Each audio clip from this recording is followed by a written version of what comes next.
Wow. Hello, beautiful British Columbia.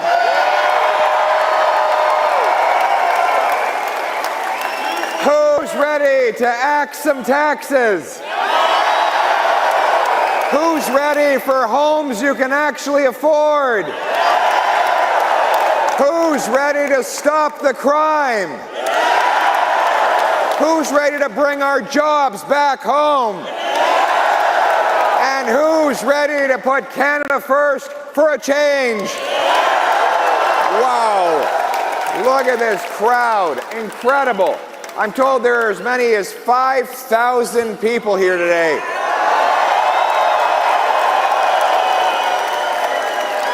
Unbelievable.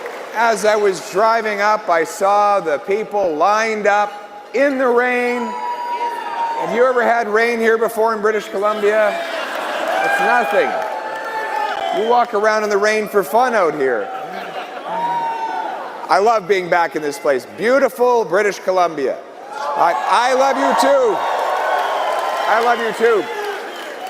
I, of course, am an Albertan, which is that alien species that invades your province every summer for your lakes and your oceans, and every winter for your ski hills. We do spend a lot of money here, but we love British Columbia as fellow Westerners.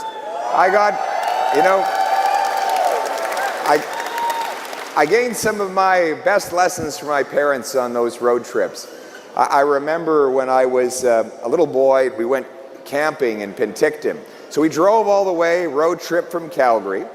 We got there and we pitched our tent, and I went to the shore, and lo and behold, there were these new things called jet skis. I'd never seen them before, but it looked thrilling. So I ran back and I told my dad he had to rent me one of these things. He went and checked. He said, it's $100. We're not paying $100 for you to buzz around on the lake, but we can rent you one of those little pedal boats. You know, the yellow things? So he rents me this little pedal boat. I go out into the middle of the lake. The rich kids come over with their jet skis and start splashing me and laughing at me. So I pedal my way back to the side of the shore, and I went to my dad in tears and told him the story. And he said, I'll make you a deal. You can get back to Calgary, and we'll get you some jobs here and there, and you're going to save up some money. And by the time you turn 16, you'll have enough to borrow our minivan, the Chevy Lumina. You remember those things? They look like a spaceship.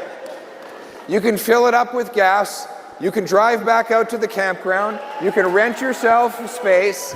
And then you can pull the money out of your pocket that you earned, and you can rent yourself a Sea-Doo for an hour. How does that sound? In other words, very simple lesson. If you want nice things in life, you have to work for it, right?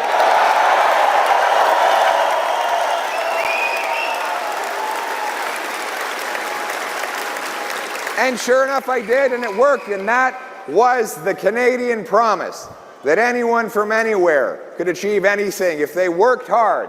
They can have a beautiful home on a safe street, protected by brave troops under a proud Canadian flag. That's why people come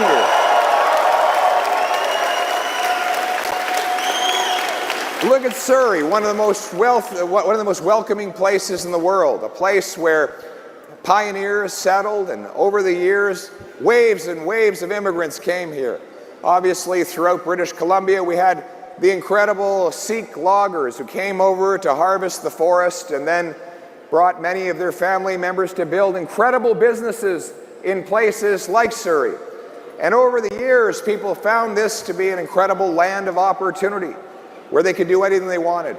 But that Canadian promise, after the lost Liberal decade, is broken.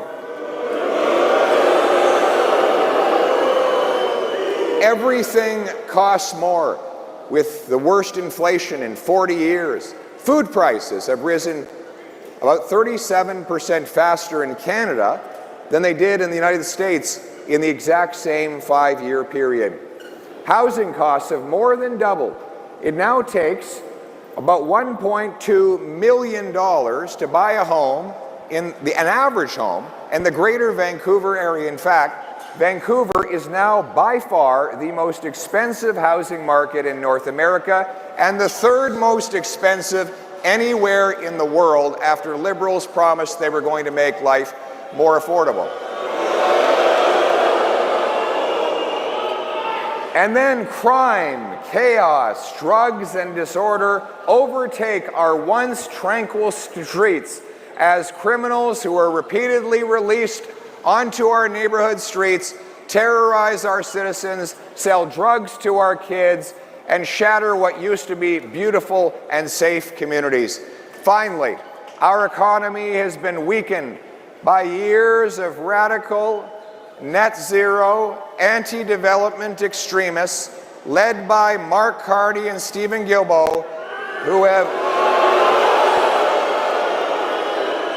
blocked our pipelines, shuttered our mines, attacked our forestry sector, all while they move their money offshore to lower tax havens or places with no environmental standards at all. My friends, our country, life has never been more expensive, our streets have never been more dangerous, our economy has never been more vulnerable, and we have never been so much under the American thumb as we are after the lost Liberal decade. But the choice in this election is whether the Liberals deserve a fourth term or whether it is time for a change to axe the taxes, develop our resources, put Canada first for a change.